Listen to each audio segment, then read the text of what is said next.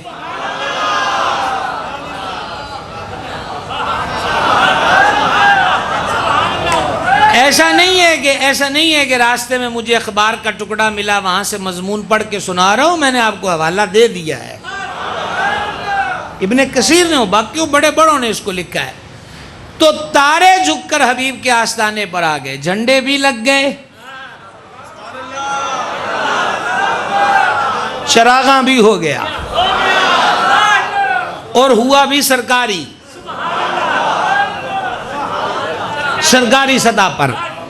کیا کمال ہے حضور کا آنا اور معراج پہ جانا، دونوں مقام پر انتظام سرکاری ہے۔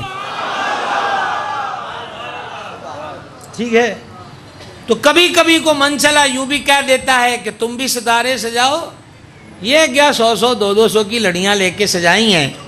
تو ہم نے کہا الجھیے مت، ہم تو اس سے آگے کی سوچتے ہیں، تم تو تاروں کی سوچتے ہو، ہمارا بس چلے تو زمین پہ چاند سجا دیں کہ حضور آ گئے ہیں۔ ہاں بھائی فاروق آباد والوں کوئی سمجھ آئی بات کی؟ سمجھ رہے ہو بات کو؟ یہ بدعات کے فتووں سے پہلے کا دور ہے، پہلے کا دور ہے۔ رب نے بھیجے ہیں جھنڈے، رب نے بھیجے ہیں تارے، سمجھ گئے آپ؟ لہٰذا ہم میلاد کیوں مناتے ہیں؟ یعنی دوسری کیٹیگری، تمہید یاد رکھنا،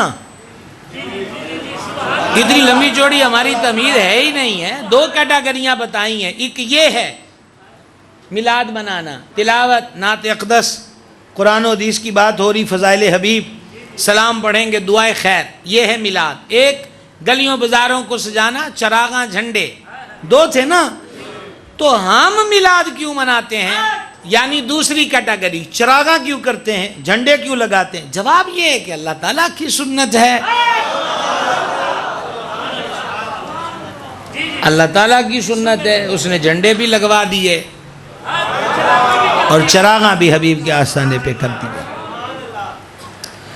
لیکن پھر کبھی کبھی یوں بھی ہوتا ہے کہ ہمارے بچے ہم سے پوچھتے ہیں کہ سید عالم علیہ السلام کا وصال اقدس ربیع الاول شریف میں ہوا، تو ہم کہتے ہیں جی ہاں۔ پیر شریف کو ہوا، جی ہاں۔ تو ربیع الاول شریف میں صرف جشن ہی کیوں؟ وصال حبیب کا سوگ کیوں نہیں؟ یہ ہمارے بچے ہم سے سوال پوچھتے ہیں۔ پہلی بات تو یہ ہے، ایک چیز میں نے ابھی نہیں بیان کی، وہ ہے تاریخ، کہ 12 کو وصال ہے، یہ درست نہیں۔ اور یہ درست ہو بھی تو پھر سوال یہ ہے کہ 12 کو جشن ہی کیوں، سوگ کیوں نہیں؟ تو ہم نے کہا نہ جھنڈے ہماری مرضی کے تھے، نہ چراغاں، ایسے ہی خوشی اور سوگ کے پیمانے بھی ہماری مرضی کے نہیں، ہماری مرضی کے نہیں۔ ہم قرآن و حدیث کے پابند ہیں۔ کس کے؟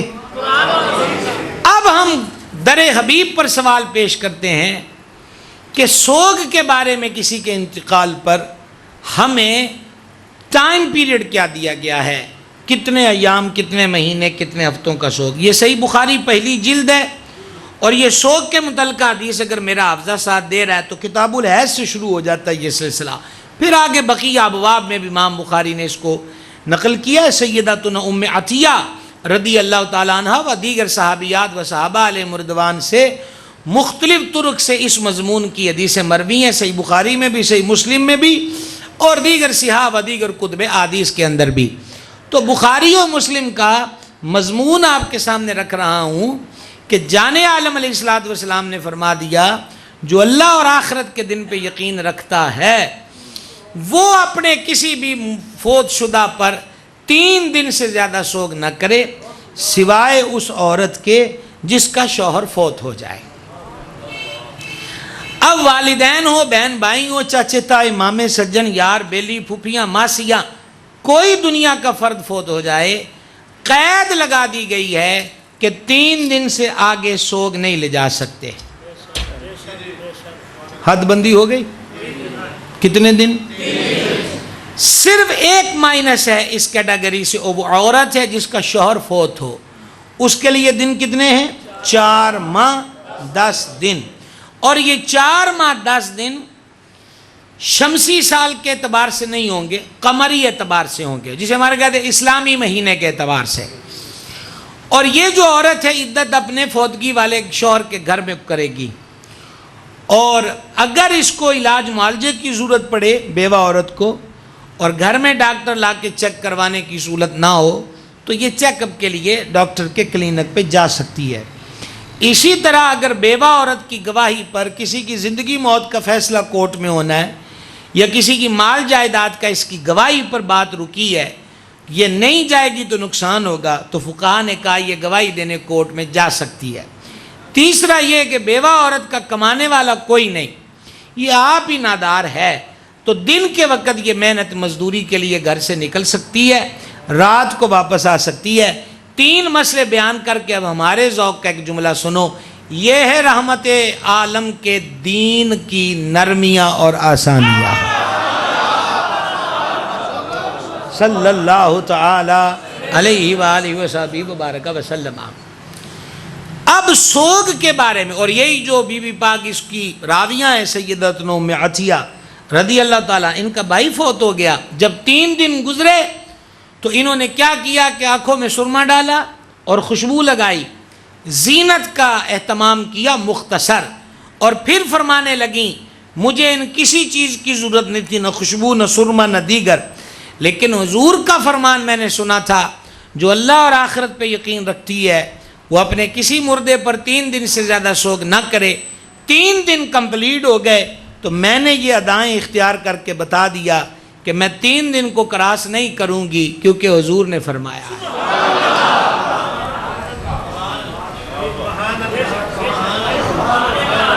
برآمدے والے صحن والوں کو بھی آواز آ رہی ہے؟ جی مسئلہ سمجھ میں آ رہا ہے؟ اب معین ہو گیا، طے ہو گیا، بغیر کسی اختلاف رائے کے، سیدھی کلیئر کٹ بات ہے، اس میں کوئی ابہام، شک، تردد نہیں ہے کہ سوگ۔ تو پھر ہم اپنے بچوں سے کہتے ہیں کہ بیٹا آپ کو کیا ہو گیا ہے، 3 دن سے زیادہ سوگ کی پرمیشن نہیں، اور آپ 1500 سال بعد ہم سے یہ تقاضا کر رہے ہیں۔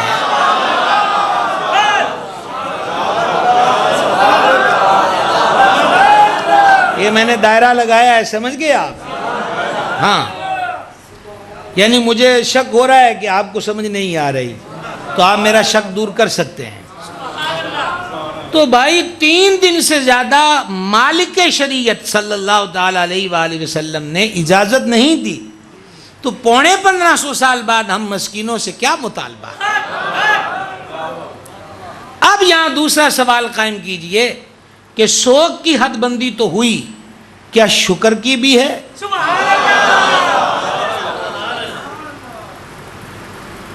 کتنے دن ہو سکتا ہے ایک خوشی پر، ایک نعمت پر شکر؟ یہ ایک سوال ہے، اس کا جواب بھی ہم اپنی من مرضی سے نہ دے سکتے ہیں، نہ دینا چاہیے۔ اس کے لیے آپ کے سامنے ایک حدیث اور ایک روایت رکھوں گا، حضور سیدی نائب محدث اعظم کا غلام ہوں، ان کی برکت سے۔ یہ حدیث، یہ مضمون صحاح میں موجود ہے، صحاح 6۔ جب آقا علیہ السلام ہجرت فرما کے مدینہ پاک تشریف لائے تو یہودیوں کو 10 محرم کا روزہ رکھتے دیکھا۔ فرما کس لیے رکھتے ہو 10 محرم کا روزہ؟ عرض کی جب فرعونیوں کے ظلم و جبر سے بنی اسرائیل حضرت موسیٰ کی امت ان کو نجات ملی تھی تو وہ 10 محرم کا دن تھا، تو ہم اس شکرانے میں روزہ رکھتے ہیں۔ سرکار علیہ السلام نے سن کر یہ نہیں فرمایا کہ صدیاں لنگ گئیں توڑا جے شکر ہی نہیں مکیا۔ نہیں سمجھے مہمان حضرات سمجھ رہے ہیں آپ لوگ؟ یہ نہیں فرمایا کہ صدیاں بیت گئیں توڑا جے شکر ہی نہیں مکیا تسی روزے رکھی جاندے ہو، یہ نہیں فرمایا، بلکہ ان کی یہ بات سن کر اپنے غلاموں سے، اپنے مریدوں سے، یعنی حضرات صحابہ کرام علیہ رضوان سے جو فرمایا، یہ جملہ بھی میں پنجابی میں عرض کرنا چاہوں گا تاکہ سمجھنے میں دقت نہ رہے۔ جو فرمایا اس کا خلاصہ یہ ہے، صحابہ پاک سے فرمایا ساڈا حضرت موسیٰ علیہ السلام نال تعلق انہاں نالوں بہت ہے، ٹھیک ہے، لہٰذا تم بھی 10 محرم کا روزہ رکھا کرو۔ بات کمپلیٹ ہو گئی۔ فرعونیوں کے ظلم کیا تھے؟ 60-70 ہزار تو اس نے بچہ مروا دیا تھا جب حضرت موسیٰ علیہ السلام کی ولادت کی خبر اسے پہنچی تھی کہ ایک شہزادہ پیدا ہوگا۔ دوسری بات، نوجوانوں کو، مردوں کو قید رکھنا، عورتوں پہ الگ سے ظلم کرنا، بڑی بڑی عمارتیں ان سے بنوانا، اجیرن کر رکھی تھی زندگی بنی اسرائیل کی فرعونیوں نے۔ نجات مل گئی اور نجات ڈے تھا 10 محرم، اس کا شکرانہ صدیوں بعد، بہت لمبا چوڑا بیچ پہ فرق ہے، صدیوں بعد، سینکڑوں برسوں بعد مدینے کے یہودی بھی رکھ رہے ہیں، حالانکہ ڈائریکٹ مدینے کے یہودیوں کو وہ نعمت نہیں ملی، ہاں اس اولاد کا تسلسل ضرور تھا کہ وہ بنی اسرائیل انہی میں سے تھے۔ صدیوں بعد بھی جو اس دن نجات ملی تھی اس کے شکرانے میں روزہ وہ رکھ رہے ہیں۔ ایک تو حضور نے ان کا رد نہیں کیا، دوسرا جن کو اس نجات سے لنک نہیں، کاش کہ یہ تھوڑا اوکھا مقام ہے سمجھائیں، جن کا وابستگی اس جیت کی نہیں، وہ بنی اسرائیل تو نہیں ہے، ان کا لنک نہیں ہے، ان کو بھی فرما دیا کہ تسی بھی اس خوشی کی شریک ہو جاؤ۔ وہ نجات جو حضرت موسیٰ علیہ السلام کے دور میں بنی اسرائیل کو ملی تھی اس کا لنک حضرات صحابہ کرام سے تو کوئی نہیں بظاہر، تو گرامی قدر حضرات جو نعمت ڈائریکٹ ملی بھی نہ ہو اس کے شکر میں بھی شریک کی کر دیا جائے۔ حضور تو ملے ہیں،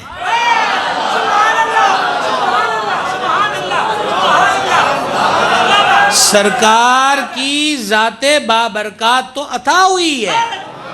ہم اس وقت جو ہیں ہم حضور کے ہیں، حضور ہمارے ہیں۔ یہاں سمجھ آ گئی بات؟ ہاں، اب یہاں پر ایک اگلی الجھن واقع ہوتی ہے اور وہ یہ کہ پھر روزہ ہی رکھو، کیا کرو؟ روزہ ہی رکھو، روزے سے بڑھنا کیا؟ تو جواب یہ ہے کہ ہر دور کے اعتبار سے اور ہر علاقے کے اعتبار سے خوشیوں، شادمانیوں، شکر کے مختلف طریقے ہیں، اور اصول کیا ہے؟ جو طریقہ اللہ رسول کے حکم سے ٹکراتا نہ ہو یا جس طریقے سے رب رسول نے روکا نہ ہو وہ جائز ہے، وہ جائز ہے، وہ جائز ہے۔ اب لیجئے اس پر ایک مثال سنیں، مثال میں بھی آپ کو حدیث سنا رہا ہوں، نقل کیا اعلیٰ حضرت نے فتاویٰ میں۔ جان عالم علیہ السلام نے رات کو گزر فرمایا، امیر کشور محبت، شہنشاہ صداقت سیدنا ابو بکر صدیق العتیق رضی اللہ تعالیٰ عنہ کے آستانے کے قریب سے صدیق پاک آہستہ آہستہ قرآن پڑھ رہے تھے۔ پھر گزر ہوا مراد رسول کریم سیدنا عمر بن خطاب فاروق اعظم رضی اللہ تعالیٰ عنہ کے آستانے سے، وہ اونچی اونچی اللہ کا ذکر کر رہے تھے۔ پھر گزر ہوا راس العشاق مؤذن رسول سیدنا بلال حبشی رضی اللہ تعالیٰ عنہ کے قریب سے، وہ یہ آیت پڑھ رہے ہیں، یہ آیت مختلف آیتیں ملا کے پڑھ رہے ہیں۔ سرکار علیہ السلام نے سویرے ان تینوں سے فرمایا کہ ہم رات گزرے، صدیق تم آہستہ آہستہ ذکر کر رہے تھے، عرض کی کریم میں جس کا ذکر کر رہا تھا نا، اونچی کروں وہ تب بھی سنتا ہے، آہستہ کروں تب بھی سنتا ہے۔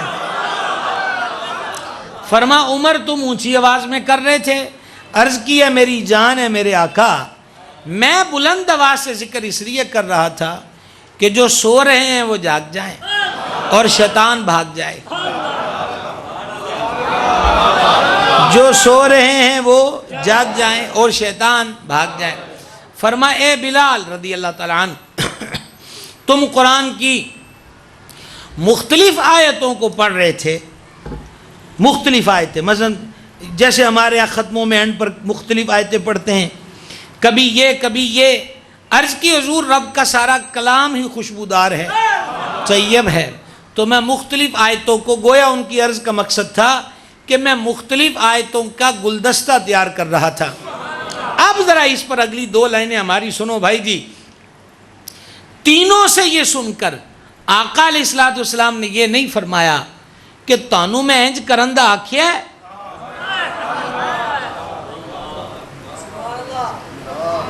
تم نے یہ جو تم کہتے ہو وہ آہستہ بھی سنتا ہے، اونچی بھی سنتا ہے، تم کہتے ہو سوتے جاگ جائیں شیطان بھاگ جائے، تم کہتے ہو کہ میں مختلف خوشبودار آیتوں کو جمع کر رہا ہوں، میں تانوں یہ سبق دیتا ہے، میں تانوں یہ ترغیب دیتی ہے، تسی ہن میرے نالوں ودن لگ گئے ہو، تسی بہتا ثواب جان دے ہو، تسی ہن کوڑوں عمل کرن لگ جاؤ گے، تانوں میں دی اتھارٹی دیتی ہے، سرکار نے تو یہ نہیں فرمایا۔ تینوں کی عرضیں سن کر کریم نے تینوں کے عمل کی تصدیق بھی کر دی، تائید بھی کر دی، پسندیدگی کا اظہار بھی فرما دیا۔ یہاں تک سمجھ گئے؟ اب ذرا خوشی کا ٹائم پیریڈ کیا ہوگا، خوشی کا ٹائم پیریڈ کیا ہوگا، اس پہ غور کیجئے۔ جانے عالم علیہ السلام مدینہ پاک جلوہ گر ہوئے، وہ بھی پیر شریف کا دن تھا۔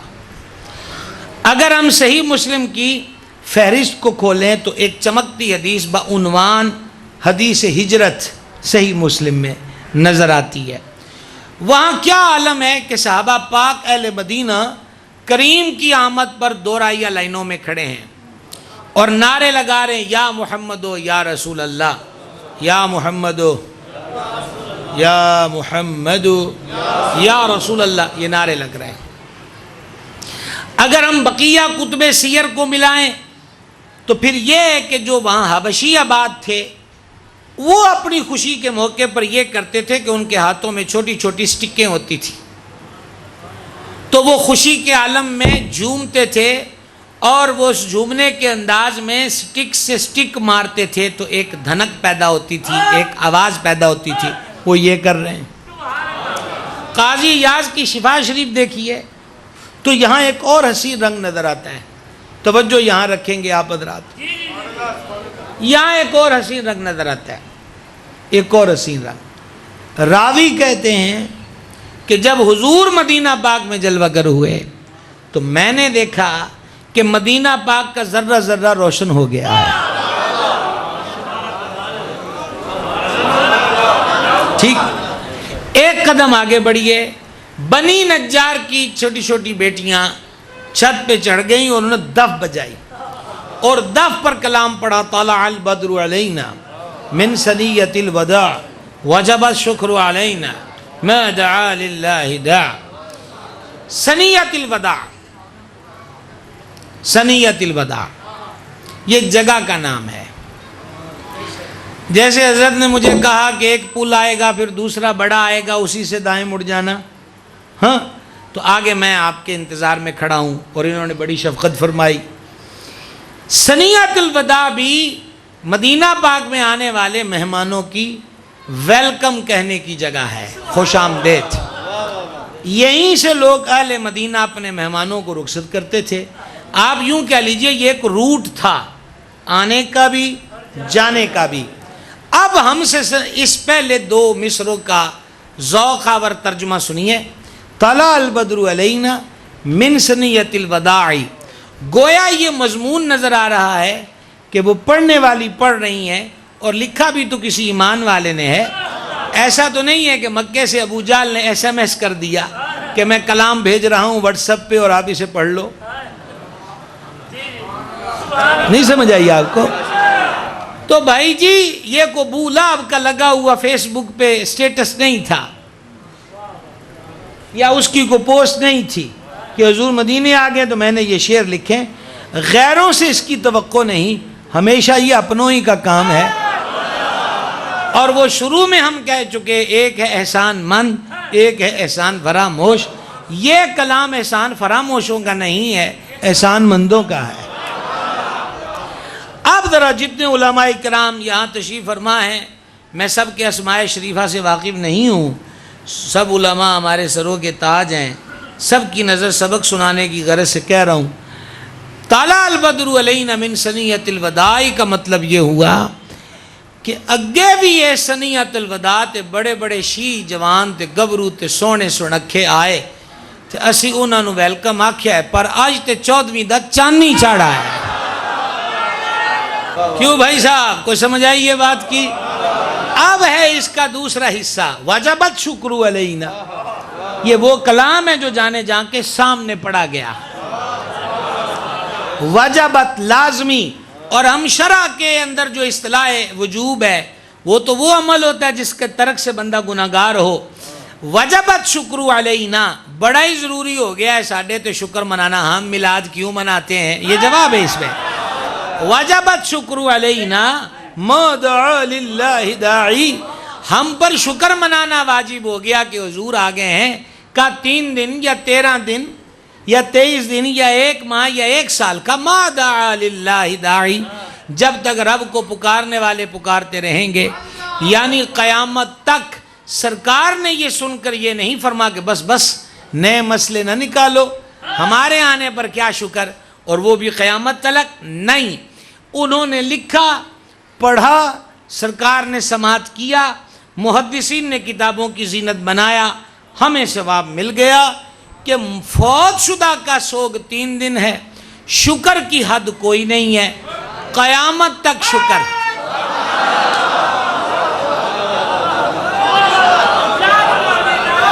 سمجھ گئے بھائی صاحب؟ شکر قیامت تک، شکر قیامت تک، شکر قیامت تک. اور دیکھیں اس کی وجہ یہ ہے کہ حضور علیہ السلام کی ذات پاک سے تعلق، حضور کے وجود انور کے فیض و برکات، حضور علیہ السلام کی نگاہ رحمت و ناس اور اس کی خیرات، یہ سلسلہ ٹوٹا نہیں ہے، موجود ہے. وہ جو نہ ہو تو کچھ نہ ہو، ہے نا؟ مصرع اول میں کیا ہے؟ وہ جو نہ تھے تو کچھ نہ تھا، وہ جو نہ ہوں تو کچھ نہ ہو. جان ہے وہ جہان کی، جان ہے تو جہان ہے. آج بھی فیض و برکات کا سلسلہ کیسے؟ آقا علیہ السلام نے ایک مقام پہ فرمایا، حیات خیر لکم و ممات خیر لکم، ہماری حیات ظاہریہ بھی تمہارے لیے خیر، ہمارا پردہ کر جانا، موت کا ذائقہ چکھ جانا، یہ بھی تمہارے لیے خیر. صحابہ پاک نے عرض کی، حیات انور تو سمجھ میں آئی کہ روح انور دیکھتے ہیں، مسائل بارگاہ میں لاتے ہیں اور اپنے مسائل حل ہوتے پاتے ہیں، لیکن جب پردہ فرما جائیں گے، مزار انور میں تشریف لے جائیں گے تو تب ہمارے لیے خیر کیسی ہوگی. فرما تمہارے اعمال ہم پر پیش کیے جائیں گے، تمہارے اعمال بعد از وصال مزار گوربار میں تمہارے اعمال ہم پر پیش کیے جائیں گے. اچھوں کے عمل دیکھ کر خوش ہوں گے، بروں کے عمل دیکھ کے رنج بھی ہوگا، بخشش کی دعا بھی مانگیں گے. تو جب فیض کا سلسلہ بحال ہے، عطاؤں کا سلسلہ قائم ہے، بخشش کی دعا ویسے ہی مل رہی ہے، تو شکر میں سٹاپ کیسا؟ بات سمجھ میں آ گئی؟ یہ مختصر باتیں کرنے کے بعد اتنی کافی ہیں.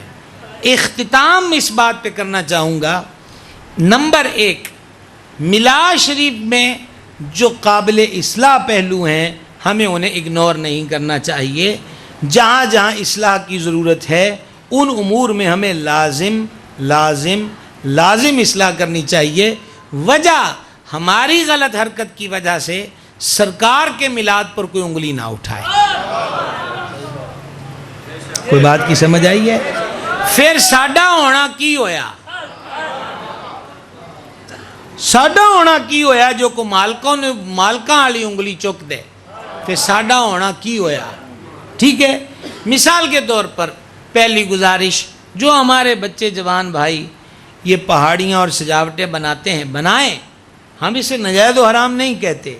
پہلی بات کا خیال رکھیں کہ راستے پر نہ بنائیں کہ جس سے لوگوں کی آوازجابی متاثر ہو، ٹھیک ہے؟ یہ نہیں کہنا کہ انہوں نے عشق کی کوئی نہیں ہے، گلی نہیں بند کرن دیں دے۔ گلی بند کرنا عشق نہیں ہوتا میرے بھائی، ہمیں راستے کھلے رکھنے کی تلقین ہے، راہ سے تکلیف دہ چیز ہٹانے کی ترغیب ہے۔ تو آپ ایسی جگہوں کا انتخاب کر لیں کہ جہاں لوگوں کی آوازجابی متاثر نہ ہو۔ دوسرا، اس میں یہ میوزیکل چیزیں یا بت، اس قسم کی اشیاء کو ہرگز نہ رکھیں۔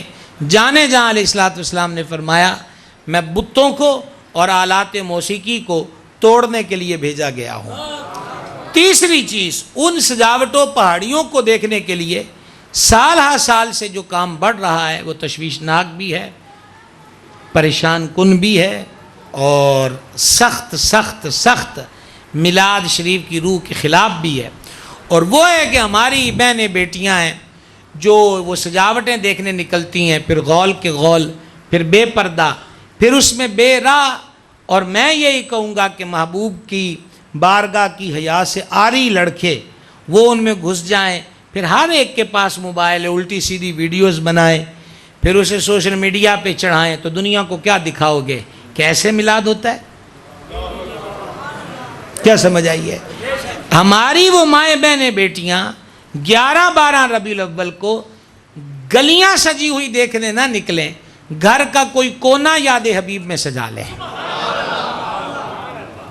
گھر میں بیٹھ کر محافل کریں، درود شریف پڑھیں، ذکر اذکار کریں، غول کے غول باہر نکل کر یہ سلسلہ نہ کریں۔ پہلی گزارش آگئی سمجھ؟ آگئی سمجھ۔ دوسرا یہ ہے چراغاں اور لائٹنگ، یہ جو بھی کرے ہرگز ہرگز غیر قانونی طریقے سے بجلی کا استعمال نہ ہو، چوری کا اس میں دخل نہ ہو۔ اور تیسرا، گلی میں کسی کے میٹر میں تار لگانی ہے تو اس کی اجازت کے بغیر نہ ہو۔ یہ سارے احکام شریعت کے احکام ہیں، ٹھیک ہے؟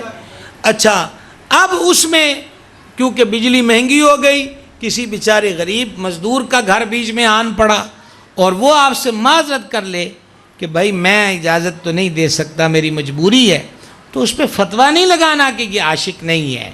میری یہ سوچ ہے، میں اپنے مسلمان بھائی کے لیے یہ نیک گمان رکھتا ہوں کہ جس نے اپنی غربت کی وجہ سے آپ کو لائٹنگ کے لیے اپنے میٹر میں تار نہیں لگانے دی، تو وہ آپ سے معذرت کر کے پتہ نہیں رات کتنا رویا ہو حضور کے دربار میں، کس قدر اس نے فریادیں کی ہوں کہ کریم میرے حال پہ بھی نظر کریں کہ میں انہا جوگا تے ہو جاواں کہ اے اگلے سال اے خدمت سر انجام دوا۔ لہذا اس پہ فتویٰ مت داغیں، انہوں عشق نہیں، انہوں محبت نہیں، یہ پیمانے خود طے نہ کیا کریں، یہ پیمانے اور ضابطے خود نہ بنایا کریں۔ پتہ نہیں کس کی کتنی مقبولیت ہے، کس کی کتنی منظوری ہے، ایک یہ چیز ذہن میں رکھیں۔ تیسرا یہ ہے کہ گلیوں بازاروں میں سادہ جھنڈے سبز لگائیں، گنبد خضرا شریف کی شبیہ اور نقش نالے پاک کی جو شبیہ ہے، یہ کوئی ٹرک گزرا نیچے آئے، جیسے کل آج صبح بھی بڑی تیز آندھی ہمارے علاقوں میں تو چلی، کل بھی ایسا ہوا، تو یہ جو سلسلہ ہے کہ وہ ٹوٹے پھر فرش پہ آئے، سادہ جھنڈا ایک الگ میٹر ہے، لیکن اوپر گنبد خضرا شریف کی تصویر و شبیہ ہو، تو پھر یہ ایک مزید ادب کا تقاضا ہے کہ سادہ لگا لیے جائیں۔ جیسے یہ مسجد ہے، مسجد کے اندر گنبد خضرا شریف والا کہ وہ ٹوٹ کر کو آئے گا بھی تو قالین ہے، فرش ہے، پاک صاف جگہ ہے، اس کا اہتمام کیا جائے۔ چوتھی گزارش یہ ہے کہ جلوس میلاد میں چھٹی کوئی نہ کیا کرے،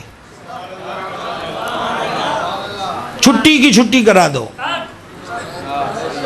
اور اس پر دعا بھی جمعہ رہا ہے، 2 عیدیں اکٹھی ہو گئی، کلی بھی نہیں 2 ہے، ایک جمعہ کا دن عید کا دن حدیث، اور پھر یہ عید میلاد النبی عیدوں کی عید ہے۔ کیا کرنا ہے جی؟ اپا سال بعد کو 2 گھنٹے پیدل ٹورن دا سواد بھی نہ لئیے، سرکار کی آمد مرحبا، ان نعروں سے اپنے آپ کو مستفید نہ کرے. میں نہیں کہتا فرض واجب ہے، جو نہیں آیا وہ مجرم ہے، نہیں. یہ نگار عشق کی بات ہے کہ چھٹی بندی نہیں، بس سیدھی جی گل ہے. اور کیا کرنا ہے اس عیدوں کی عید پر؟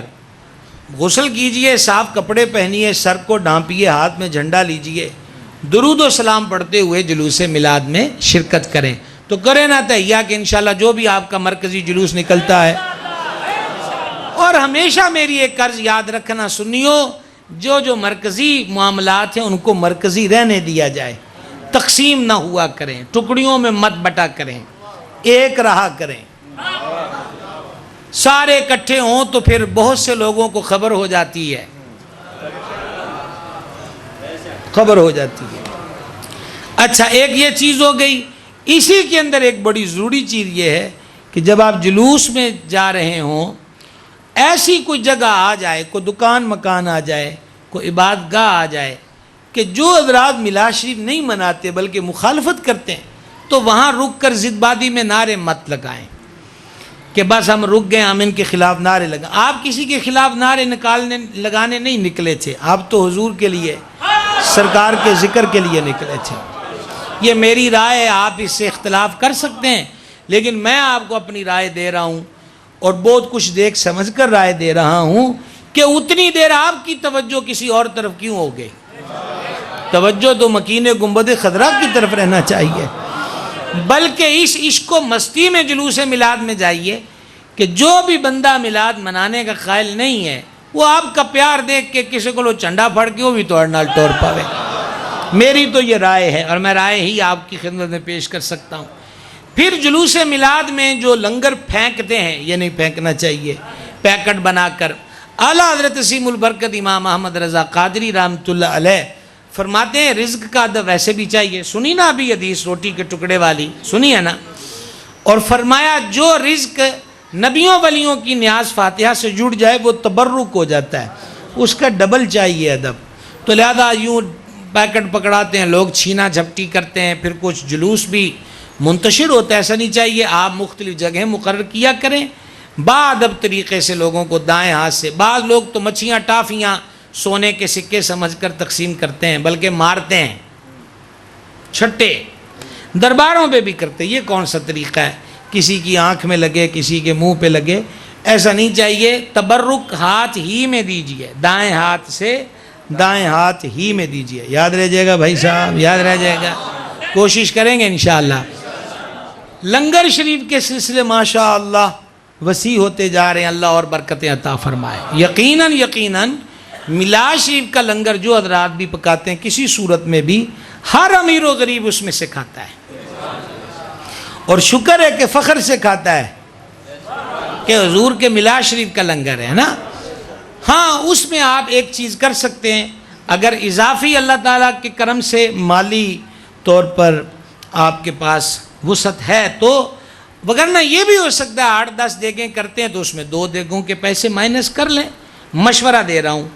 اور وہ 1000 روپے یا 12ویں شریف کی نسبت 1200 مزید اب توفیق دے 5,000 5 دن پاک کی نسبت سے، تو لفافے بنا لیں، اس کے اوپر لکھ دیں میلاد شریف کی عیدی، میلاد شریف کی یا عید میلاد کی عیدی.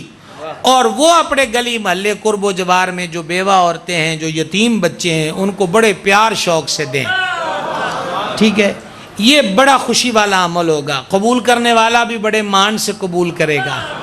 ٹھیک ہے؟ اور بڑی برکت ہوگی، ہو جائے گی.